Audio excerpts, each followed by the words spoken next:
mão, e ferir-te-ei e tirar-te-ei a cabeça, e os corpos do arraial dos filisteus darei hoje mesmo às aves do céu e às feras da terra, e toda a terra saberá que há Deus em Israel. E toda a terra saberá que há Deus em Israel. Os irmãos podem tomar os seus assentos. O texto mencionado é um texto muito conhecido dos irmãos, é um texto muito pregado ao seu respeito, e é um texto muito rico em conhecimento. No dia que o Natan me fez o convite, eu até brinquei com ele, eu estava trabalhando, e nesse dia eu estava trabalhando sozinho, atendendo uns postos de saúde lá em Rio das Flores. E no momento que ele me fez o convite, eu falei: e agora eu estou indo lá para a Lacerda, estrada de chão, longe pra caramba. E neste momento é o momento que agora é hora de eu começar a meditar no que o Senhor tem para tratar conosco. Eu comecei meditando no texto, e naquele momento o Senhor me trouxe esse texto em mente, começou a ministrar em mim naquele momento sobre esse texto. Quando nós voltamos um pouquinho no texto, nós vamos ver que Israel, no tempo passado, eles viviam a teocracia, um governo conhecido como um governo de Deus, um governo na qual era fundamentado um governo religioso com o poder político. O povo era governado pelos juízes em intermédio de Deus. Então o povo está vivendo um certo período a qual Samuel é um juiz de Israel e também vai conceder os seus filhos, por já estar velho, como juízes. Só que os anciões naquele tempo, já não satisfeitos com os filhos de Samuel, eles vão se reunir, vão chegar a Samuel e vão dizer a Samuel, pedindo a Samuel um rei, como os povos à sua volta, como as nações à sua volta tinham um rei. Eles queriam ser governados como os outros povos, tendo um rei como eles tinham. Samuel se entristece com a situação. Só que Deus diz a Samuel: Samuel, dá o que o povo pede. Por quê? Porque eles não estão o rejeitando para que o governo sobre eles, mas estão me rejeitando para que eu não os governe. O povo começa a abrir mão de um governo de Deus sobre a vida deles para querer um governo humano, um governo a qual os outros povos tinham. Eles queriam ter alguém fisicamente ao lado deles, eles queriam ver alguém ali presencialmente. Só que Deus entende o que o povo quer. O povo peca pedindo a Deus um rei, mas Deus permite que o povo tenha um rei. Nós vamos ver que Deus diz a Samuel: dá o que o povo pede, dá o povo que eles estão pedindo. E assim é feito. Nós vamos ver que Deus vai direcionar um rei sobre Israel. Só que para eles terem um rei, eles tinham que seguir as instruções que Deus estava dando. E nisso continua-se. Nós vamos ver que o rei a qual é levantado é um rei que a gente conhece bem. O nome dele é Saul. Saul era da tribo de Benjamim. Saul era um homem a qual a própria Bíblia diz que dos ombros para cima não tinha ninguém mais belo que ele. Ele era bonito, era agradável de se olhar a sua aparência. Porém o texto nos mostra que Saul é levantado a rei. Saul é alguém que o próprio Deus escolhe. Algumas das vezes nós olhamos o texto e pensamos: mas o povo pediu um rei, o povo pediu a Deus um rei, então Saul é uma petição do povo? Não. O rei era uma petição do povo, só que Saul é alguém que o próprio Deus escolhe. Se você for ler lá na Bíblia, lá no capítulo de número 9, ele te dá essa clareza. Saul é alguém que é escolhido por Deus. Algumas das vezes nós nos pegamos pensando: Saul, Deus que escolheu? Mesmo Saul escolhendo viver conforme suas próprias vontades? Mesmo Saul sendo alguém que vai ser reprovado por Deus? Sim. O povo peca expedindo a Deus um rei, mas Deus não errou levantando Saul como um rei. É uma verdade, é uma realidade. Como assim, Gustavo? Deus nunca nos escolheu para sermos caídos. Deus nunca te escolheu para viver a queda. Deus nunca te escolheu para viver o fracasso. Deus nunca te escolheu para viver um fiasco. Deus te escolheu para ser honrado. Deus te chamou para reinar. Mas o que acontece, Gustavo? O problema é, Deus escolhe Saul. Deus dá um chamado a Saul. E qual é o problema? Saul não escolhe Deus. Posso melhorar para você entender o que nós estamos querendo entrar? Deus não errou quando escolheu Saul. Deus não errou quando entregou nas mãos de Saul o reinado. E qual é o problema? A mesma voz que Saul ouviu, o levantando como um rei, parece que Saul arranca do centro do chamado daquele que o chamou. Saul começa bem. A trajetória dele, com 3 meses, ele já venceu uma guerra. Ele começa bem a sua caminhada. Mas qual é o problema, Gustavo? Quando nós começamos a colocar no centro do nosso chamado a vontade própria, a emoção, o emocionalismo. O mesmo Deus que me chamou e me escolheu, a mesma voz que eu ouvi como chamado da minha vida, é a mesma que tem que continuar no centro dele. Aleluia! Só para a gente entender, tu lembra daquele louvor? Eu preciso calar todas as vozes, menos a tua. Aleluia! Olha só isso. Eu preciso calar todas as vozes, menos a tua. Eu preciso. Aleluia. Por que, Gustavo? Porque no momento, agora eu dou ouvidos às minhas próprias emoções. Agora eu começo a ouvir as vozes dos meus próprios quereres e tampando os ouvidos para ouvir a voz de Deus. O que o hino diz lá na frente? Se eu não te ouvir, eu vou. Saul ouve a voz no começo de um chamado. Saul ouviu a voz dizendo: tu serás rei. Tu serás rei sobre Israel. Mas a partir do momento que ele começa a colocar o seu próprio eu, calando a voz de Deus que o chamou e ouvindo as vozes da sua própria emoção, ele morre. E qual é o problema, Gustavo? O problema é que começar bem, muitos começam. Começar com ânimo, muitos começam. Começar com o vigor, muitos começam. Qual é o problema? O que o pastor disse aqui. A gente se cansa. E qual é o problema de se cansar? Se você tampar os ouvidos para a voz de Deus, tu não consegue mais caminhar novamente. Tu não consegue mais colocar Deus no centro do seu chamado novamente. Saul começou de uma forma muito bonita, mas a gente conhece a história. Ele não consegue continuar da mesma forma. Nós vamos ver que um servo feito, ele estava preparado para ir em guerra e apresentar um sacrifício. Samuel não estava lá, disse para ele que dentro de 7 dias ele voltava. No 7º dia ele não chega. O que ele vai fazer? Vai apresentar sacrifício. Por quê? Porque ele acha que era servo. E o que acontece? Ali já se inicia a sua reprovação. Meu Deus. Samuel vai dizer para ele: olha só, está errado.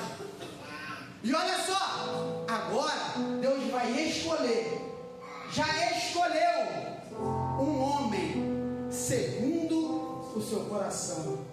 Louvado seja o teu nome. E o texto continua.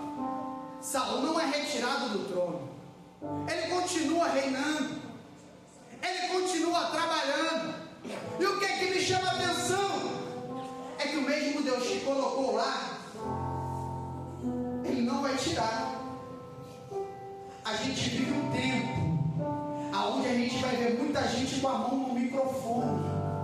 A gente vai ver muita gente sentada em cargos a qual nós almejamos. Nós vamos ver muita gente gente na telinha do celular, a qual a gente pensa, eu quero ser igual aquele ali. E qual é o problema, Gustavo? Já foi reprovado há muito tempo. Está com cargo, mas a vida já não condiz com o chamado. Está com a posição, mas a vida não condiz com o chamado. Ele continua exercendo, mas não está mais com o coração fixado na hora quando ele foi entregue. Deixou que o seu emocional trabalhe mais forte. Deixou que a vontade da carne vinha a florescer de uma forma maior. Calando a voz daquele que o chamou. Meu Deus. Calando a voz daquele que o escolheu. Tirou lá das jumentinhas do pai dele. Colocou em um reinado. Só que o que acontece? Se perde. A gente vive um tempo desse, onde a gente vê muita gente começar, onde a gente vê muita gente crescer, só que infelizmente começam a deixar que o centro do chamado não seja mais Deus, onde a sua conduta não está mais em fazer a vontade de Deus, está na igreja, mas não está preocupado mais com aquele que o chamou, está na obra, mas não está mais preocupado em fazer a vontade do Deus da obra. Saul começa bem, mas se perde. Saul começa de uma forma gloriosa, mas se perde. E Deus me conduz a dizer para você nesta noite: continue entendendo que a mesma voz que te chamou lá no começo, aonde ninguém te enxergava, aonde ninguém te via, aonde ninguém via valor em você, bote ela no centro do teu chamado. Continue entendendo, foi Ele que me tirou de lá, e é Ele que me sustenta onde eu estou. Aonde eu chegar é a vontade dEle, aonde eu passar é o querer dEle. Eu não ando conforme eu quero, eu ando conforme Ele me conduz. Aleluia! Ele começa de uma forma boa, é reprovado por conta das suas próprias escolhas e atitudes. Nós vamos ver que outro feito crucial, Deus dá uma ordem a ele: olha só, tu vai lá, os amalequitas, tu vai matar tudo, não é para sobrar nada, tá bom, Saul? Ali eu quero que vocês terminem. O que acontece? Saul vai poupar o rei e animais. A ordem não era exterminar. Ele não faz conforme a vontade de Deus, mostrando que não se tratava mais de ser alguém obediente à voz a qual chamou, mas ser alguém a qual vive conforme os seus próprios quereres e seus achismos. Eu acho que é bom, então vou fazer isso. E o que Deus mandou, eu sei o que é certo. Não quer viver mais debaixo da vontade daquele a quem escolheu. Não quer viver mais debaixo de uma obediência. Não quer viver mais debaixo do querer daquele que o escolheu. E o que acontece? Crucial, reprovável. Samuel tem que chegar e matar o rei. Ele ainda vai dizer que os animais é para apresentar sacrifício ao Senhor, com uma certeza dele, de um achismo levantado por ele: o que eu estou fazendo é certo. Mesmo sabendo que Deus mandou mate, a gente às vezes se encontra em situações assim. Deus já mandou cortar há muito tempo, mas é bom para mim, a minha carne gosta tanto. Deus já mandou cortar há muito tempo, mas ainda está com aquele sentimento: eu gosto, eu não consigo abrir mão, mas Deus já disse há muito tempo: não é para você, mas tu continua poupando. Meu Deus! Sabe por que a gente vive vendo muitas pessoas sendo reprovadas no nosso tempo? Porque em vez de obedecer, prefere sacrificar. É reprovado. Vamos acelerar para a gente chegar lá. Entramos no seu capítulo de número 16. O texto diz que Deus vai chegar a Samuel e vai dizer: Samuel, até quando terá apenas de Saul, sabendo que eu já o rejeitei. Samuel, até quando? Até quando? Ele vai dar uma ordem a Samuel. Olha só, já escolhi alguém. É lá da casa do Jessé, lá de Belém, pela amiga. Tu vai lá e de lá eu vou lhe mostrar quem é que eu escolhi, o novo rei de Israel. Samuel fica preocupado. Como eu vou chegar na casa de alguém, no reinado de outro, e dizer que ele é rei? Saul vai mandar matar. Samuel fica preocupado com a situação. Só que Deus não te entrega nada quando não te dê estratégia a fazer. Glória a Deus. Isso aqui veio do céu agora. Deus está mandando dizer para alguém: o que Ele te deu, Ele está te dando a estratégia para você construir. O que Ele está te entregando, não se preocupe, porque Ele vai te dar a estratégia para ser construído. Louvado seja Deus, Jesus. Aleluia. Samuel vai seguir a instrução. Qual é a instrução? Tu vai pegar um animal a sacrifício, vai chegar lá, vai chamar ele para apresentar um sacrifício, e lá eu vou lhe mostrar quem será o novo rei. Samuel obedece, faz o que Deus mandou. Chegando lá, os anciões vão ver a chegada de Samuel, eles vão ficar preocupados. É demais a sua visita, para você ver a autoridade que o profeta tem. O profeta chegou, eles vão perguntar para ele: é de paz? Samuel, é de paz. Pode ficar tranquilo, pode ficar tranquilo.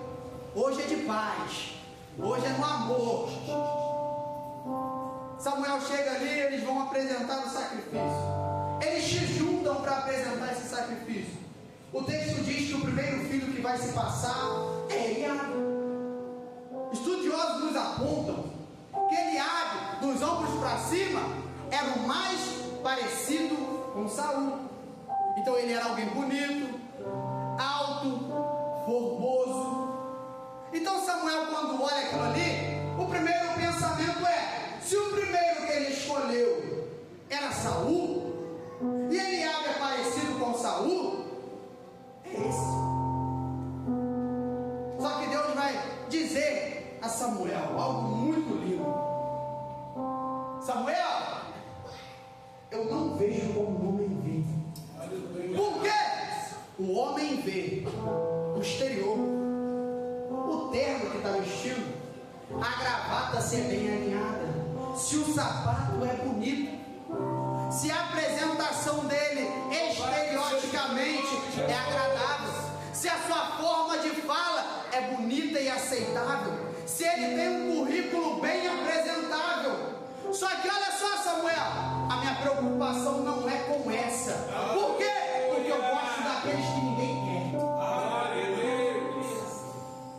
Eu gosto daqueles que ninguém pensa que vai ser. Eu olho no interior, Samuel. Enquanto tem muita gente preocupada com aquele que apresenta ser algo, eu estou preocupado com aquele que a intenção dele é maior do que aparecer. Eu estou preocupado com aquele que o seu coração está voltado com disponibilidade à obra, Samuel. Eu estou preocupado com aquele que no seu momento de dificuldade, ele vai lá para o pasto. Eu estou preocupado com aquele, Samuel, que quando está no pasto, ele entrega o seu melhor sem ninguém ver, Samuel. Deus diz para ele: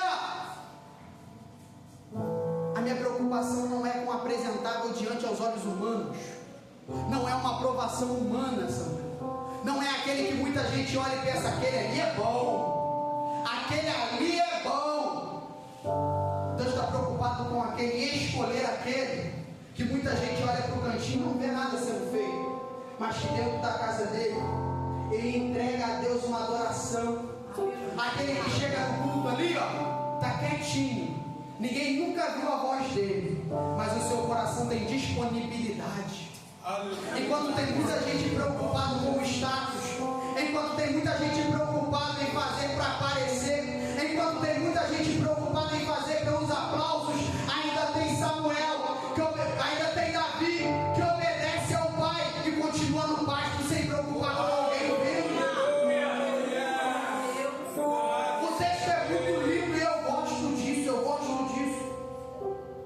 Se a gente for entrar um pouquinho fazendo um paralelo, eu lembro até de Gideão. Por que Gideão? Quando Deus chama Gideão, Gideão vai olhar para o Senhor e vai dizer: ó, da minha tribo, a minha tribo não é a mais importante, não é a que tem mais recursos. E olha só, da minha casa eu não sou nem mais importante. Aí Deus mostra para ele: eu sou contigo. Aí nós andamos lá na frente um pouquinho. Qual é o sonho que os midianitas vão ter? Um pão cevado que desce do monte, bate em uma das suas tendas, aquela tenda vira de cabeça para baixo. Se a gente entrar no contexto para entender o que é o pão da cevada, o pão cevado é um pão a qual só vão procurar quando não há recurso. Podemos dizer, é o pão do pobre. Não tenho condição melhor, eu vou naquele lá. Mas quando eu tenho, eu procuro o que é melhor. Gideão é alguém que muitos nunca iriam procurar para resolver o problema.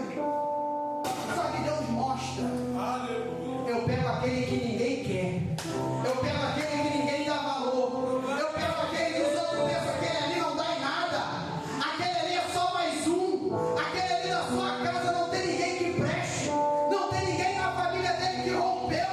Mas Deus mostra: é com o pão da cevada que eu faço um milagre, é com o pão da cevada que eu dou vitória aos meus, é com o pão da cevada que eu mostro que eu não dependo do homem para entregar a vitória para ninguém, eu não dependo do homem para fazer, eu não estou preocupado com o que vão pensar.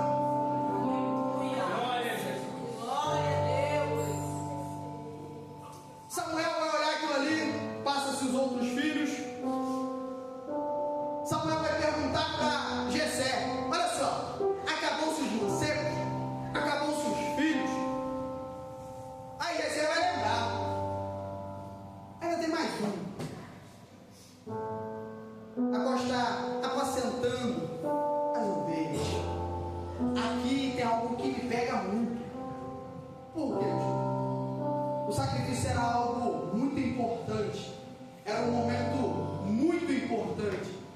E por que Davi não foi chamado para participar? Só vão lembrar do menino quando pergunta a respeito dele. Acabou-se os mancebos? Ah, ainda tem mais um. Tu pode estar vivendo uma condição como esta. Tu pensa até que ninguém está vendo o teu esforço. Tu pensa até que ninguém está vendo a sua entrega. Tu pensa até que não está dando o resultado que você está fazendo. Não se preocupa com isso não. Por quê? Porque Deus te viu lá no baixo. Deus te viu lá no baixo. Deus te viu lá fazendo o que aquele que tem um carro não está fazendo. Deus te viu lá na posição de entrega verdadeira. Enquanto tem Saul no trono, a qual não está preocupado mais com o reinado, mas sim preocupado em aparência. Tem Saul que toma conta das poucas ovelhas, tem Davi que toma conta das poucas ovelhas do pai. Enquanto tem gente que está no carro que não faz, Deus está vendo você no anonimato se entregando verdadeiramente.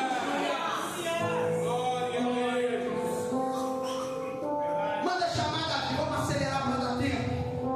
Manda chamar Davi. Eles vão chamar Davi, vão ungir Davi a rei. Só que Davi continua fazendo o que tinha que fazer. Davi continua fazendo o que ele tinha chamado a se fazer: apacentar as ovelhas do seu pai. Algumas das vezes nós não entendemos o tempo de Deus. Nós ouvimos o que Deus nos entrega e queremos viver no momento. Só que nós não entendemos que para tudo que Deus nos entrega existe uma preparação primeiro. Deus nunca vai te entregar algo para que você se frustre. Então Ele vai te preparar estruturalmente, mentalmente, para que você viva a totalidade do que Ele está te entregando. E Deus é um Deus que Ele tem essa preocupação em te fazer viver o que Ele reservou para você.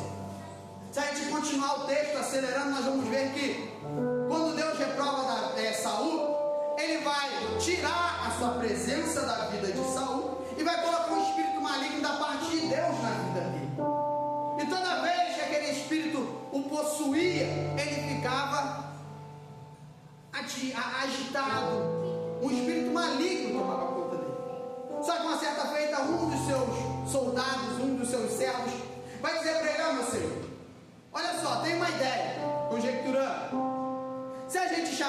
que dedilha bem, trazer ele aqui, toda vez que o Senhor for possuído por esse espírito maligno, ele dedilhar, tocar a sua harpa, irá o acalmar. Esse espírito maligno irá sair. Nós vamos ver que um destes vai dizer: ó, meu Senhor, tem alguém lá, o pasto lá, que eu já vi ele, e ele toca a harpa. A gente pode chamar ele. Vou mandar chamar Davi. Chama o Davi. Aqui é algo que me chama muita atenção, se você parar para analisar. O que, Gustavo? Deus chama Davi, unge Davi a rei, e começa a trabalhar em um processo de aprendizado com Davi. Saul é rei. Davi começa a ter idas no palácio, perto de Saul. Só que, o que ele vai aprender com alguém que é reprovado? A não ser como igual. Davi não está lá para aprender a ser um rei como Saul. Ele está lá para aprender a não ser um rei como ele. Existem momentos da sua vida que Deus vai permitir você ver coisas. Deus vai permitir você enxergar coisas. Para quê, Gustavo? Para você não ser igual. Para você entender, eu sou diferente. Deus não me chamou para ser dessa forma. Se Ele não se entrega verdadeiramente, eu me entrego. Não é para você ser melhor do que o outro, não. É para você não ser igual. Aleluia. Ele começa a estar ali. E o texto no seu versículo de número 18 é tão interessante que ele ainda vai dizer assim, ó: e de bela aparência, e o Senhor Deus é com ele. Davi é alguém que tem a sua vida mudada. Vamos acelerar, capítulo 17. No capítulo de número 17, o texto diz que vai acontecer uma guerra entre Israel e os filisteus. Nós vamos ver que esta guerra vai acontecer em um momento, cada um está acampado em um dos lados do vale, e do arraial dos filisteus vai surgir um homem chamado Golias, de aproximadamente 3 metros de altura, 2,90 metros alguma coisa. Ele apresenta-se com uma boa espada, com uma boa lança, com um bom escudo, e ele se apresenta com um desafio. Qual desafio é esse, Gustavo? Que Israel mandasse um guerreiro contra ele, e que se esse guerreiro vencesse os filisteus serviriam a Israel. E se o guerreiro de Israel, Golias, vencesse o guerreiro de Israel, Israel serviria os filisteus. Quando Saul vai ver o que está acontecendo, Saul vai ter medo. Por quê? Agora eu te explico algo. Tem muita gente que está preocupado com o glamour. Tem muita gente que almeja o glamour que o trono passa. Tem muita gente que está preocupada em querer o que a coroa pode nos transmitir. Só que o que, Gustavo? Não querem assumir as responsabilidades que ela carrega. Tem muita gente que quer chegar, mas não quer entender o peso da responsabilidade que tem. Saul tem a posição, mas não quer assumir a responsabilidade do trono. E o que é o problema? Aquele que o povo olha e pensa que estão seguros com ele. É o que transmite medo a todo o povo de Israel. Saul tendo medo, todo o resto do povo vai ter medo. Israel está com medo, está preocupado. Meu Deus. A minha palavra para você é: pare de almejar o glamour do trono, sem querer assumir as responsabilidades dele. Aleluia. Pare de estar preocupado com a posição, sem reconhecer o peso que a responsabilidade dela tem. Louvado seja Tu Deus. quer ser alguém usado verdadeiramente por Deus? Passa a reconhecer a responsabilidade que você carrega. O texto mostra claramente, não trata só de você, trata de um povo que confia em você. Não é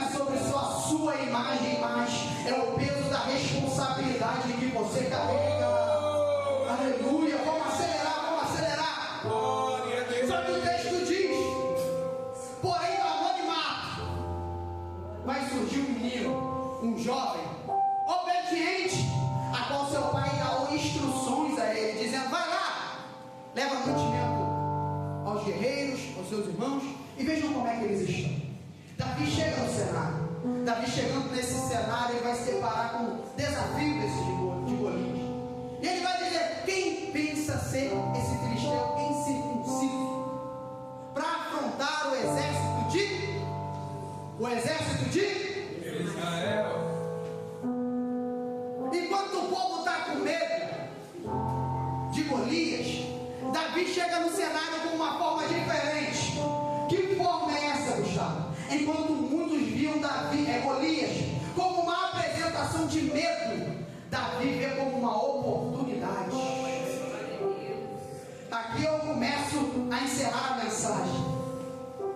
Por que, Gustavo? Porque enquanto tem muita gente preocupada com o peso que aquilo carrega sobre a sua vida, Davi entende: é uma oportunidade que eu tenho de romper. É a oportunidade que eu tenho. Que oportunidade é essa? A oportunidade de mudar a minha vida. Tem muita gente que quer, pede a Deus uma oportunidade, mas não quer a oportunidade por conta da dificuldade que ela carrega. Tem muita gente que quer chegar em algum lugar. Tem muita gente que quer abrir um negócio próprio. Tem muita gente que quer romper. Tem muita gente que quer viver tudo que Deus reservou, mas a sua preocupação ainda está no medo que Golias apresenta.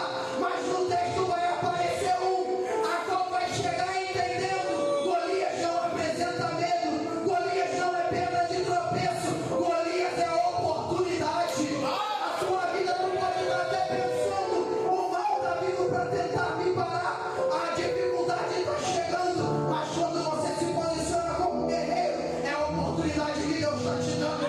Ninguém conhecia Davi antes de Golias, mas depois de Golias vai até ter canção sobre o teu nome. Muita gente não sabia quem era o menino, mas quando ele abraça a oportunidade que é lhe dada, ele se torna um guerreiro. De pastor de ovelhas passa a ser guerreiro. De pastor de ovelhas passa a ser guerreiro nas mãos do Senhor.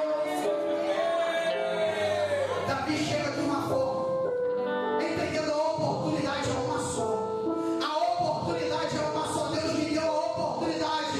E o que eu vou fazer? Vou abraçar ou vou ficar com medo do peso dela?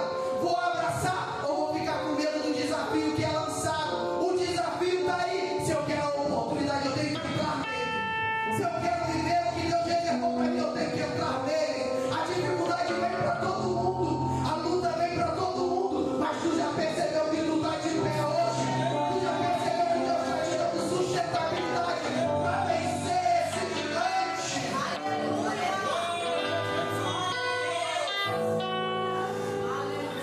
Aqui caminho para encerrar. 5 minutos. Agora. Ele vai. Davi começa a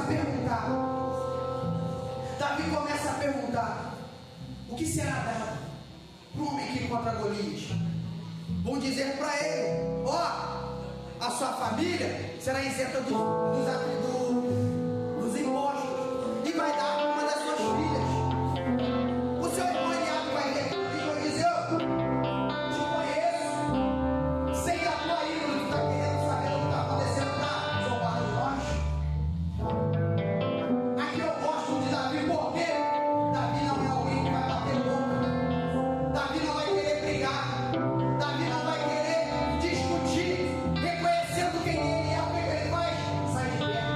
Por quê? Porque o objetivo dele não era com seu irmão. O objetivo dele naquele momento não era com os faladores. Por quê? Ele entendia quem escolheu, quem o chamou, e ele continua direcionado. Ele continua entendendo: eu tenho um propósito. Eu sei para que Deus me chamou. Eu sei para que Deus me separou. E não vai ser os faladores que vão impedir o que Deus reservou para minha vida. Davi continua. Chega até Saul. Chegando até Saul. Saul vai ficar preocupado. Tua menina